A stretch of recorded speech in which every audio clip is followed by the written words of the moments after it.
We are good to go.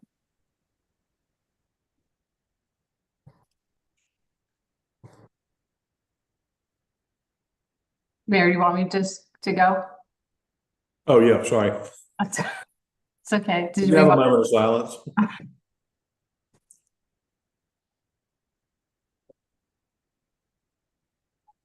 All right, Amy, you're off to the races. All right. Let's start with our August monthly reports. General fund expenditures, we are below target for most things with the exception of police, which we'll talk about in a minute. You want to just look at the screen? I can leave it up for a second.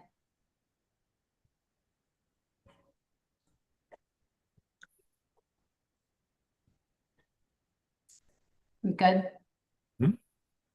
So my department slightly over in operating due to timing of uniform and contract service payments. But that's starting to level out, so we're not concerned there. Fires over in capital just due to the timing of a purchase of a used apparatus. And they're also over in vehicle repairs, as is everyone. Housing is slightly over in operating due to supply expenses and some renovations at the Hope Center. There will be a transfer in from general funds to cover the overage for the Hope Center renovation expenses. The police is over in personnel, operating, and capital. Overtime has already exceeded the total budget for the year, somewhat due to vacancies, but they have been successful in filling positions. It's also due to additional special events that have required additional police presence. And then investigative cases has also required additional hours that are resulting in overtime. So we have talked with the chief about that. Amy, on the special events, I mean, these are protests or events. I mean, these are not like Credit One Stadium where they're. No, I was being polite with my special events language. And then operating is over due to the Charleston Animal Society payment, which we've talked about, and also vehicle repairs. Insurance recoveries will cover most of the overage in vehicle repairs, and we will transfer in general fund reserves for the unanticipated Charleston Animal Society payment. Capital is over target, but that's just due to timing and purchasing of capital items, so we're not worried about that either. Public service, it's vehicle repairs. And then traffic and transportations is over and operating just due to the brick crosswalk project and also the Daniel Island Fairchild intersection project, which also will be covered by general fund reserves. So no concerns there either. Any questions on any of that? Amy, do you have specific dollar figures that and not right now, but maybe later, we can sort of peg to the additional costs of police for filling some of these special events? It might be a little hard, Councilmember Pale, just because of the if we don't tag it to a specific event, and because there have been so many of them. I mean, normally our bigger special events, we do tag it that way so we can track that, but for these, it would be hard. We can maybe try to come up with something just based on dates, but I'll let you know. Got it. I think it would be helpful. Thank you. You're welcome. And then that's just a bar graph showing where we are.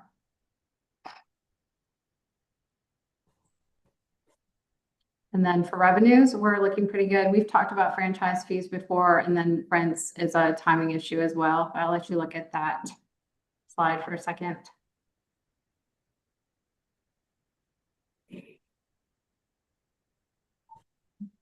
So where do we think we're going to, I mean, this is through, again, August, right? Mm-hmm. Okay. You good? I'm good. Okay. Property taxes right now, that's just motor vehicle taxes collected through there, mostly motor vehicles. It also includes personal property taxes and watercraft taxes, as well as delinquent real property taxes. That is not our big property taxes yet, as those bills have not even gone out yet. Licenses is mostly business licenses, which are trending over target. We have received, I think, most of all of what we will receive for business licenses this year. Usually we get the last payment in August, so we should be, that should be where we land for business licenses. Permits and fees are over target, mainly due to permit center fees, building inspections, planning, and fire marshal's office. Tourism fees are trending under target. We talked about that a little bit before, last month as well. Our local option sales tax makes up most of the intergovernmental state and local, through July, because there's always a lag in those revenues, when we get them. Charleston County is over by 3.9%, but Berkeley County is under by 1.8%. Any questions on any of that? Okay, franchise fees we talked about under budget. That is what it is. Hopefully next year we will not experience that again. Interest income is over, mainly due to the premium from our 2025 GO bond Series B for the fire training facility and muni ops building. Sales and user charges are over, mostly due to recreation fees. It's tennis lessons and our recreation facility fees that are mainly driving those overages. And then rents are under target due to timing and some rents that have not been collected, but we are actively working on that right now as well. Any questions on that?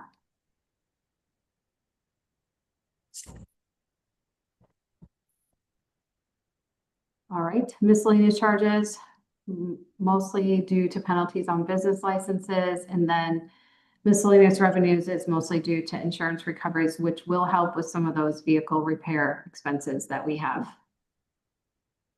Any questions there?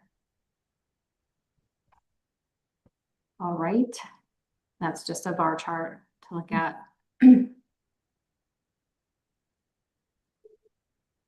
So moving on to enterprise funds. We are doing pretty well with our enterprise funds. Just like kind of let you look at this slide for a second. And that's just remind me the Joe is net of the rent that we get in. Yes.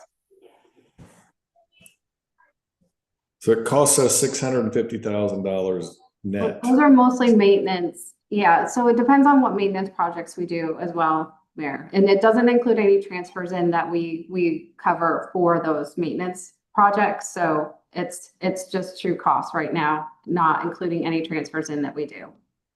Okay. So Angel Oak is over target and expenses are under target. So we're almost at break even for Angel Oak. The city market is doing well, revenues over target, expenses are under target, and the loss to date is less than what we expected. Same with the ballpark. The golf course revenues are only slightly over target and expenses are at target. So profit right now is just slightly over target. And then the Old Slave Mart, we're experiencing this with most of our museums, even the Old Exchange, not that that's part of our financial statements, but we're noticing and are hearing from our other museum partners that its attendance is down. So most places are, even the aquarium, all of them are experiencing the same thing in terms of attendance being lower. Right now we're slightly over target because our expenses are also under target. Any questions on that? All right. Before one question on the museum. At some point, can y'all put together a chart of just what year over year, I mean, what this is doing? I mean, is it a steep decline? Is it a?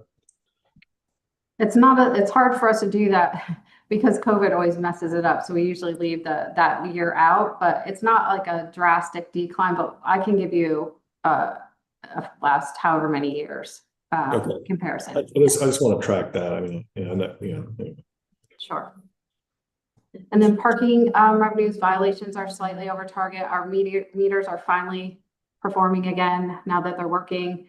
Garages and lots are under target. We talked about this last month as well. It's those 3 garages that are underperforming Charleston Place, but mostly due to the renovations, most likely due to the renovations happening. Aquarium garage, it's transient parking that is under. And the Midtown garage, it's majority of the parkers at that garage are from the hotel. So we're not sure if it's an indication of the decrease in transient parking as well. And then expenses are under target, so our profit is still more than we anticipated at this time of the year. Any questions on any of that?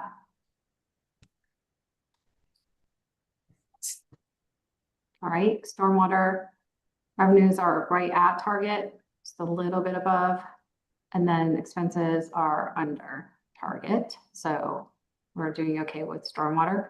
Any questions?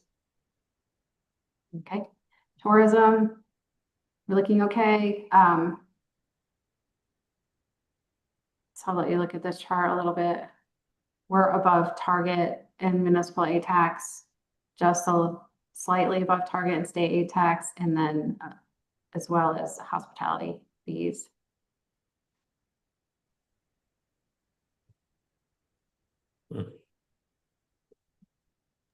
It's amazing how those funds have grown over the course of time. I mean, Yeah. really steady stream of revenue. Are we just better at collecting it, Amy, or is it just straight revenue? It's just better.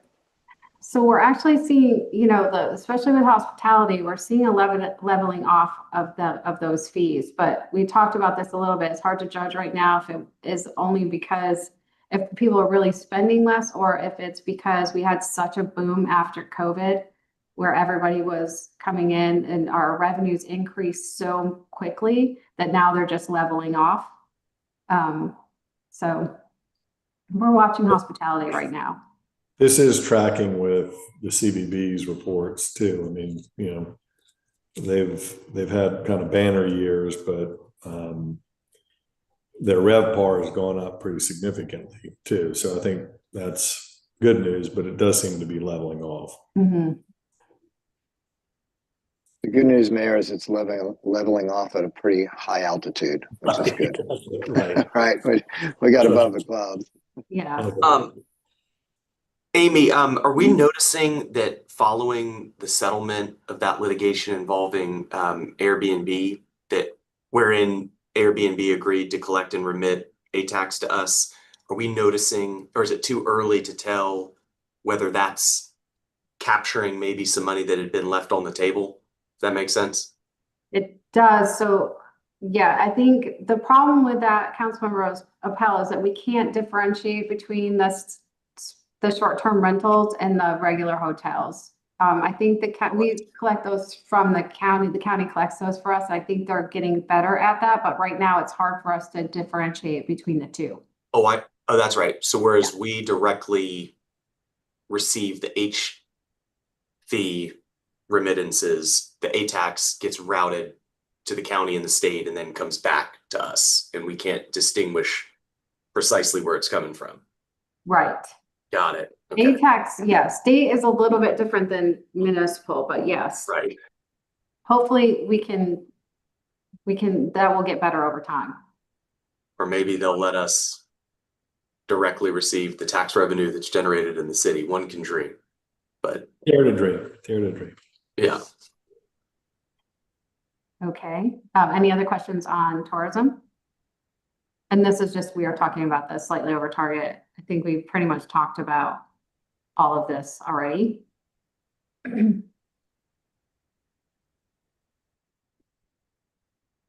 Any questions?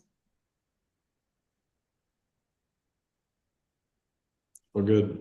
Okay, and then we'll just move to review of budget requests. It's just me and HR. So I'll just go first. So I have 4 positions that we're asking for 2026. The first one is a code enforcement staff addition. This position will focus on residential construction. Right now we have 4 code enforcement officers. One focuses on commercial construction, and the other 3 are for domicile businesses. So this would be an addition to focus on residential construction.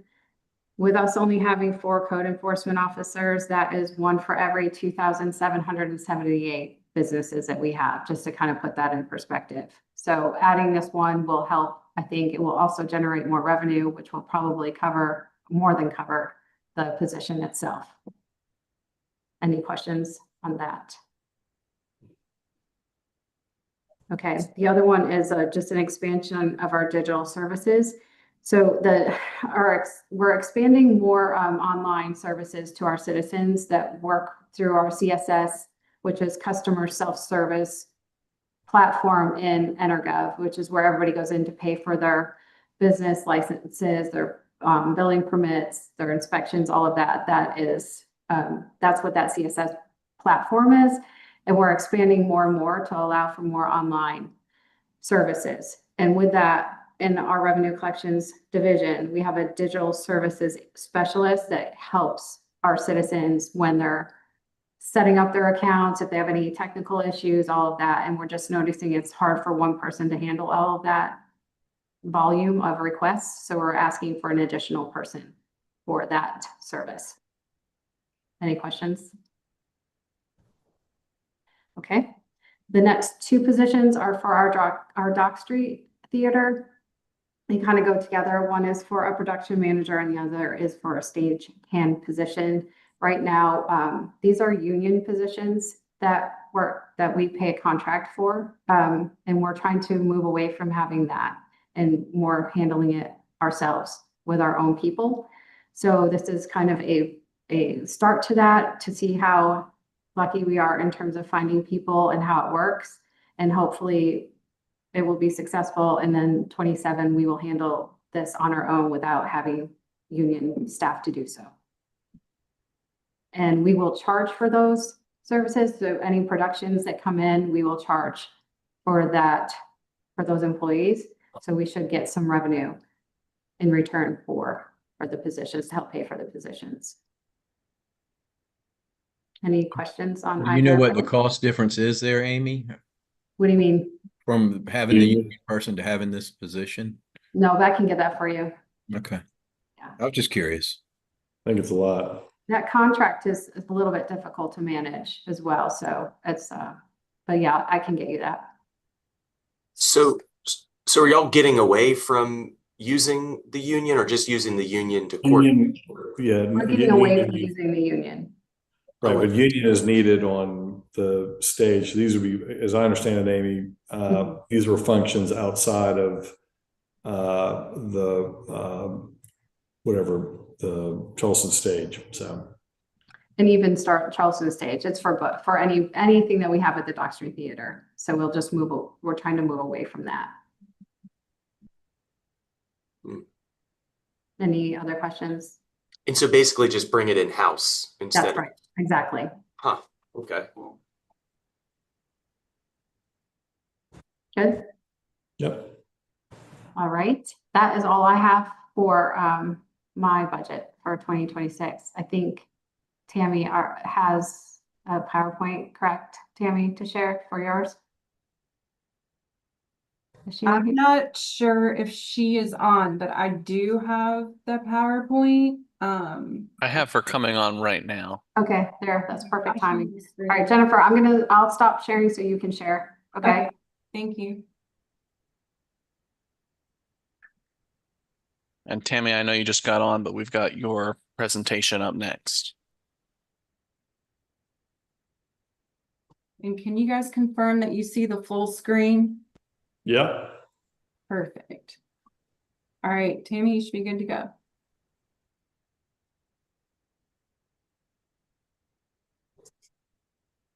Tammy muted. How about now? Gotcha now. Beautiful. Well, I just wanted to, this is my first time doing this, so good afternoon, everybody. Please let me know if I am doing anything in a way that it's not supposed to be done, because I'm going to just go with what I think you want to hear, which is our budget and exactly what it is that we're asking for this year in our budget. So should I just get started? Yep. Okay, so the majority of what we're asking for this year has to do with positions.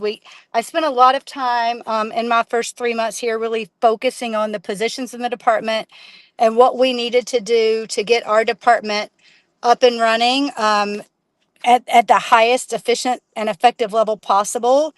And so the main requests all have to do with positions. The first one is the reclassification of our talent manager position to a talent acquisition and onboarding manager.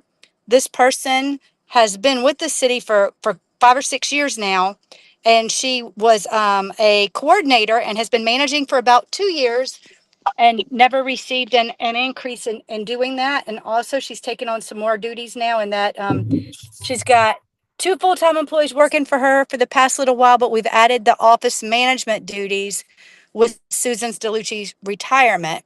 So we're requesting an upgrade of that position to a reclassification at the level of our other manager positions.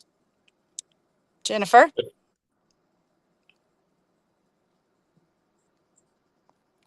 The next position we'd like to work on is our employee relations manager. Lee was hired as the employee relations manager, but his function was as a process manager, not a people manager. But with the addition of the other positions we're requesting for this year, and the fact that he's now taking over the training function, we'd like to reclassify Lee's position to include employee relations and organizational development. And the reason why this position is so important is because we are going to be starting up a performance management plan for the city. And we're also going to be starting up a rewards and recognition program. And Lee's ability to oversee all of those functions along with his day-to-day employee relations duties that he's been managing since he arrived. We feel like that position, again, is now a people manager, and we're requesting it be graded as such. Next. Our next position, our comp and data manager position. This position is now going to be responsible for efficiency, effectiveness, and operations of the HR department. They'll be responsible for making sure we have all of our standing operating procedures, all of our guidelines, all of our employee guides, our website, our communications, our metrics, everything in place to move forward as the best HR department that we can be. And this position doesn't need to be regraded. It's already at the right grade, but with the additional responsibilities, we're requesting a slight change in pay.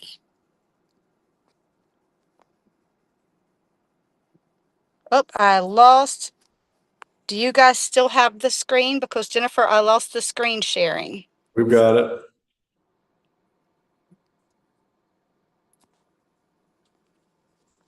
Let me see here. Where did the screen go? We're on slide 4. I've got it on the. There we go. There we go. Got it. Yep. Okay.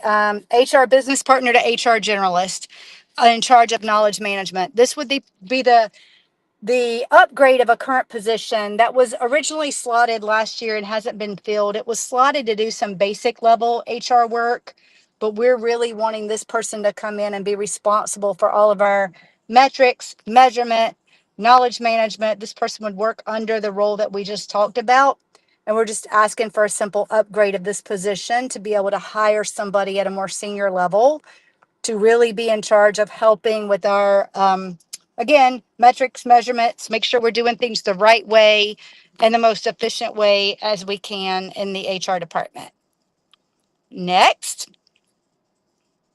HR clerk to administrator 3. I think y'all are probably seeing a theme by this point. We had an HR clerk. We're only asking to move that up 1 grade to bring in an administrative assistant level 3 that will be responsible for all the admin work in our 20-person HR department. So just asking to upgrade that 1 grade. We're asking for 2 new positions this year. The first new position, and these are aligned with the requests that were made of me when I came in to interview. 2 of the big things that the city was putting a large emphasis on was performance. And in this year, when we are actually talking about introducing performance management for the first time, I would very much like to have a person in charge of performance management to not only build the system, train all the employees on the system, manage the system, but more importantly, manage the culture change that goes along with this type of massive new undertaking that we're undergoing. Having a city that's never had performance management before, this is a big lift. So we're asking this position to help us get started on this new path that we are headed down. And our last new position request is for communication, also along the lines of, with the changes that we're making, we're going to need to have somebody on board that can help us communicate internally to all of our employees the same way that we have communications team for all of our external constituents. So this person would be in charge of all of our communications efforts to go along with all the projects that we're doing, everything we're trying to get out there to get people to know and understand and follow up on. This would be the go-to person to help with any type of internal communications for the city moving forward. And again, this was a big ask of me when I came on board. So I'm trying to make sure we have the staff on board to handle all of these requests. And the next slide is basically just a summary of the reclassifications and the new positions that we're requesting in the HR department. Do you have any questions so far? Pretty thorough. I appreciate it. Any questions from members of the committee? Okay, so the next 4 slides, I'll run through those real quick. These are our requests that aren't position relevant. This is one of the things that I noticed upon coming on board was that the HR training budget only had enough funds in it to fund the HR director to go to training and nobody else in the department.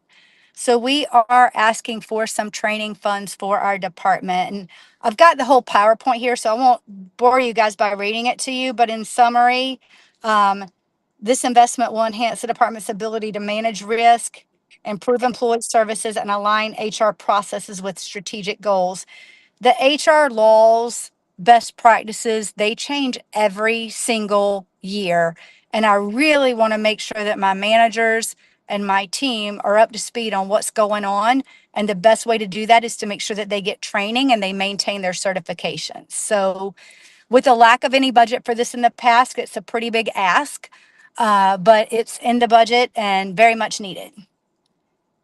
And then next, as you guys are aware, we're almost done with phase 1 of the CBIZ study, the compensation study. We had a partner go out and classify all of our jobs. We're working with our departments on our internal equity process right now. And we very soon will be finishing up phase 1. So this is a much less expensive part of the study, because at this point, we just need them to help us finalize and have input into phase 2. They are professionals in the field of compensation, and we would love to have a little bit of money. Well, not a little bit, but a lot less than what it took before. Some funds in place to help support the city's introduction of the performance management program and tie in to our current comp study that we are completing in the very near future. Next on the list is the Family Day. In the past several years, we haven't asked for an increase in Family Day funds, but due to the rising cost of food supplies and event services, we're going to need about another $10,000 to fully pull off Family Day in the way that employees have come to expect. And we really we value this day from the standpoint of that it reinforces employee value and supports retention efforts. So we'd like to ask for about $10,000 more in that account to fund Family Day. And lastly, spot bonuses. This is an ask for a small amount of funds to start a spot bonus program at the city. And along with our performance management program, this would be a way that our managers would have a small amount of money every year, each one of them, to allocate and divide up amongst their employees to really kind of on the spot say, hey, good job, Joey. You did great on that project. Here's a cup of coffee. Or here's a movie ticket. Or here's something to show you that what you just did was valuable to the city. And studies have shown that along with performance management, being able to step back and say, good job in the moment and really recognize that employee's contribution goes a long way with helping employees understand the importance of why we want them to and why we need them to consistently be going above and beyond to serve the city and its citizens. So this will be a brand new program. It would be an electronic program. And of course, it would have to go out to bid. So I don't have a ton of details on exactly what it would look like yet. But if we can get some funding, we could get it up and running. And the last slide just basically shows the amount of money that we're asking for each one of those new processes. I like it. All right.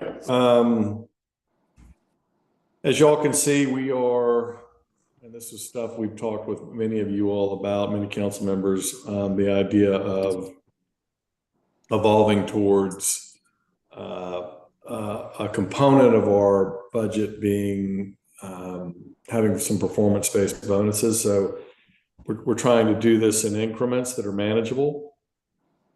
And I think Tammy's done a really good job of parceling that out, but that's kind of the general theme that we've been working on, and in conjunction with the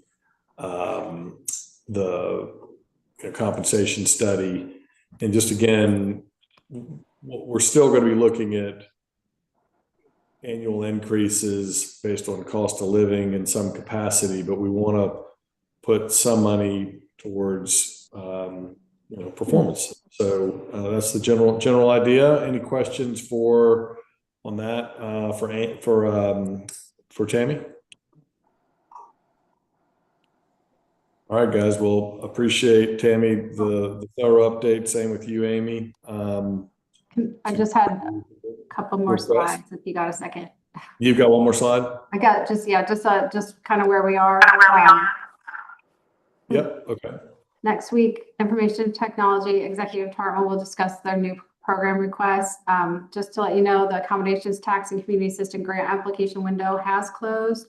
We received 52 accommodations tax applications and 88 community assistance grants, which is a very big increase, which is probably a lot to do with what's going on with the federal government right now, I would imagine. So we're working to finalize revenue projections, and then we'll start working on recommendations of all the requests and notable fact of life increases to bring to you within the month of October. And then our next meeting is next Wednesday at 3. And then if anybody has any questions, let me know. Any questions from members of the committee? All right, guys, we'll appreciate y'all joining, and we will talk next Wednesday, if not before. Good deal. Thank y'all.